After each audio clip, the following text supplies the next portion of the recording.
আসসালামু আলাইকুম। কী ভাবতেছেন বাসাবাড়ি কিংবা বলদিয়া কাজ?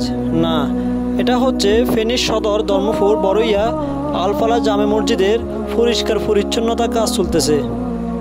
এটার একটাই কারণ, বন্যাকালীন সময় মসজিদের দ্বিতীয় তলায় 50টি পরিবারের মতো আশ্রয় নিয়েছিল।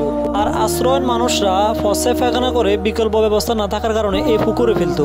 পুকুরের মালিকরা দেখিয়েছে ওদের মন মানসিকতা, তাদের পক্ষ থেকে কোনো বাধা আসেনি।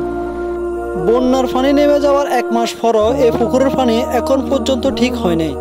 এরকম বন্যাত্ম জেলাগুলোর মধ্যে অনেক মানুষে এরকম মন মানসিকতা দেখিয়েছে। আল্লাহ পাক তাদেরকে রহম করুক। মসজিদের এই পরিষ্কার পরিচ্ছন্নতার কাজে এগিয়ে এসেছে এলাকার যুবক এবং মুরব্বীরা।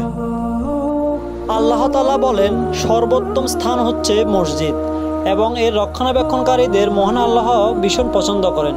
পবিত্র কোরআনে এরশাদ হয়েছে, তারাই তো আল্লাহর মসজিদের আবাদ করবে যারা ঈমান আনে আল্লাহ শেষ দিনের প্রতি, সালাত কায়েম করে, জাকাত দেয় এবং আল্লাহ ছাড়া অন্য কাউকে ভয় করে না।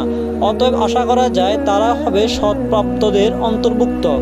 সূরা তাওবা আয়াত 18। তাহলে বুঝেই নিন মসজিদ সাফাইকারীদের কি সওয়াব এবং আল্লাহ তাআলা তাদেরকে কি মর্যাদা দিয়েছে। আপনি কি এই মহান কাজটা কখনো করছেন?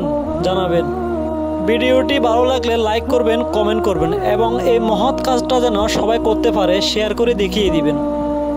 আর এই ভাই সকলকে মেহমানদারি করায়। আল্লাহ পাক মেহমানদারি করাকে খুব পছন্দ করেন।